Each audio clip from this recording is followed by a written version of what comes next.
Welcome back to ESBR Boxing's YouTube channel. It's Niall, and I'm delighted to be joined by Paul Kelly. And today we're doing something a little bit different for you. We're bringing you a preview, not for a big boxing clash, but a big UFC clash. It's the UFC middleweight title fight, Sunday, August 18th in Perth, Australia, as Israel Adesanya will look to become a three-time champion as he challenges the newly minted champion, Dricus du Plessis, in Perth. And yeah. Let's see how this one goes. But before we kind of get into this one, just a reminder, if you like this video and you like our boxing content that we do regularly, please don't forget to drop us a like on the video and subscribe to our YouTube channel.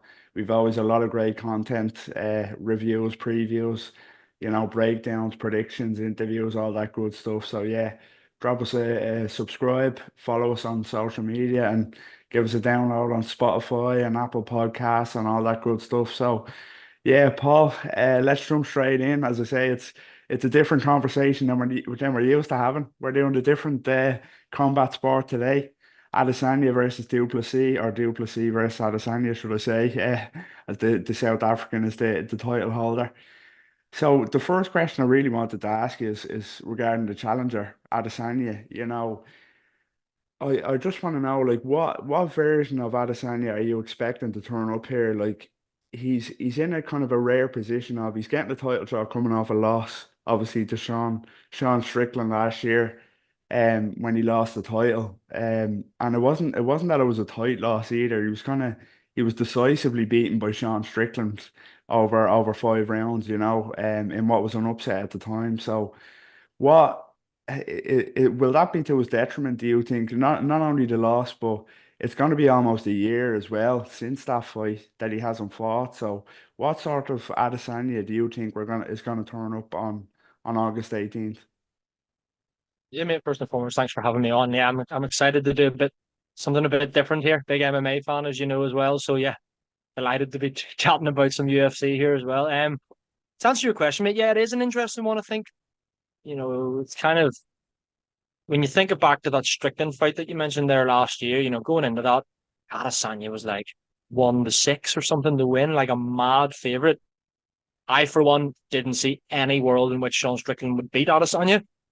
If you think of that before, Adesanya's only defeat had been when he fought Blachowicz, Jan Blachowicz up at light heavyweight. He fell short, came back down to middleweight, defended his belt, obviously lost it to the now light heavyweight champion Alex Pereira in their third fight or second fight in their history, first fight in the UFC that have history back in their kickboxing days. But then he obviously pulled out that unbelievable knockout in their rematch to win back his belt.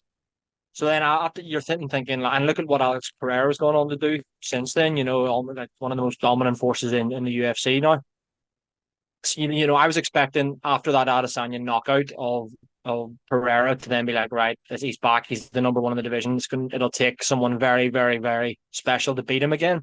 Then he goes and puts in that stinker, as you mentioned, against Sean Strickland. Like, don't get me wrong, Sean Strickland's a credible fighter and one of the best in the division, but you know, the best version of it is Real Adesanya, in my opinion, wipes the floor of Sean Strickland, and he didn't do it. So there's kind of question marks as to yeah, he hasn't fought since then. So you're what's the age old saying in boxing as well? You're only really as good as your last fight. And if you're judging Adesanya by his last fight against Sean Strickland, and you're judging Dricus du Plessis of his last fight, which was also against Sean Strickland when he won the belt, you've got to favour du Plessis in just off that basis. But in saying that, mate, I don't you don't say it with any confidence because I know, as MMA fans will know, that if Israel Adesanya is at his best, he wins this fight. So yeah, I mean, it is all about what Adesanya turns up for me. If he turns up, I think he wins. If he doesn't turn up, it could be another back-to-back losses, which I never thought I would be saying about Israel Adesanya. Yeah, I have to agree, to be honest, with what you said there. Everything you said, but I think everybody expected Adesanya to kind of comfortably beat Sean Strickland last time out. But kind of to tie in what you said there as well, you mentioned the kind of the odds that he was against Strickland, and you also mentioned the fact that he knocked out Alex Pereira before that fight.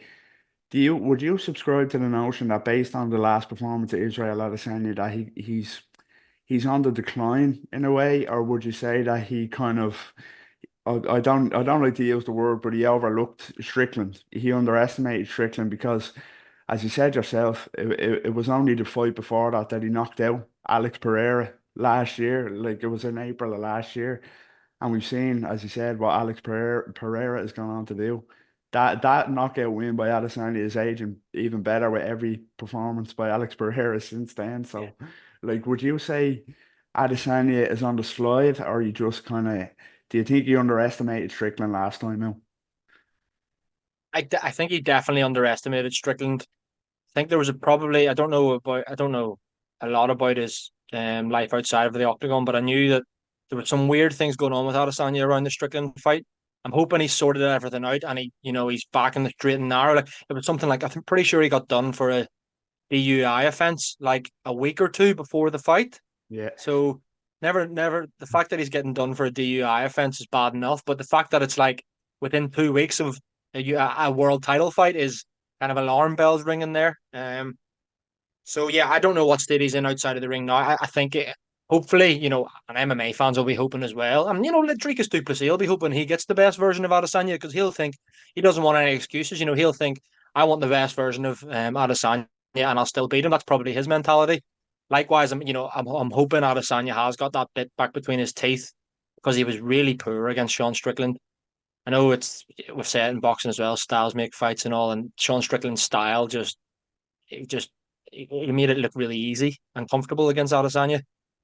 And then you also, you're saying about the on the slide, he is 35, are his best days behind him. It could well be, that could well be the case. When you get to those mid 30s, there's very few fighters who, get better at that age, really. So maybe it is natural that he starts to decline. But I'm not going to sit here and say that I think he's on the slide. However, come August 18th, if he loses again decisively to Dricus du Plessis, questions will be asked whether or not Israel Adesanya is still one of the best middleweights in the world.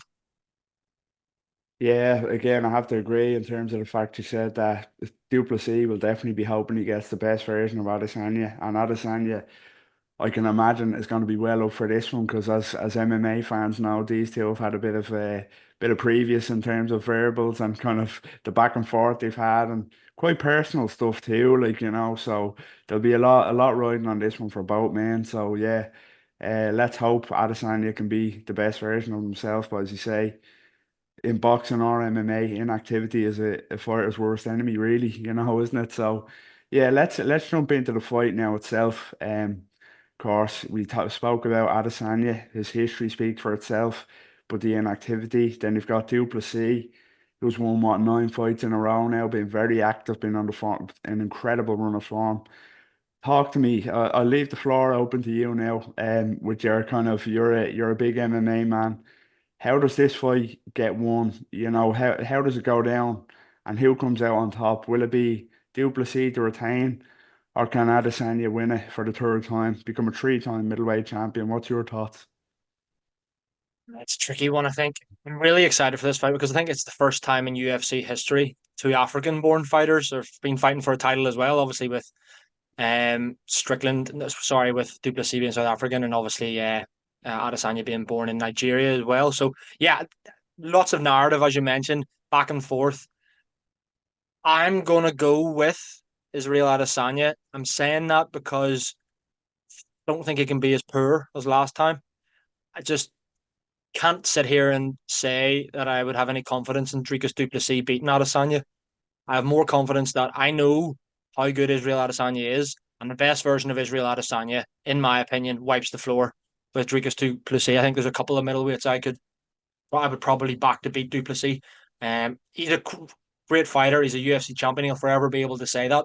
But I do think he's a fairly basic compared. I think Adesanya has more in his arsenal, and if he's taking it seriously, got his everything sorted out, and yeah, and puts in something near to what his best performances have been in the past, I can't see anything other than an Adesanya victory. I'll probably go I'll go decision. I think it'll go 5 rounds. I do think it'll go the full 25 minutes, but I'm going to go with Israel Adesanya to become a three-time UFC middleweight champion and defeat Dricus du Plessis. Yeah. Very interesting. I do agree in terms of the fact that I think the best version of Adesanya beats du Plessis. Whether we're going to get that or not, we'll have to wait and see. But I'm going du Plessis, to be honest. I'm going a decision. I think Adesanya's been too inactive, and as the saying goes, you're only as good as your last fight. So until it proves otherwise to me, I'll go du Plessis. But yeah, I can't wait. That's all we have time for on this one. Just previewing something different today. The big UFC middleweight title fight, Sunday, August 18th in Perth, Australia. Dricus du Plessis making the first defense against the two-time middleweight champion Israel Adesanya. Yeah, let us know what you think in the comments. Who wins? Will it be Adesanya to win it again, or will du Plessis defend? As always, as I mentioned at the start of the video, if you like this content or our regular boxing content, subscribe to the YouTube channel, drop a like on this video, subscribe to all social media, always great content, and yeah, give us a download on Spotify, Apple Podcasts, for those who prefer the audio content. And yeah, Paul, it was a pleasure, and take care. Do you, mate? All the best.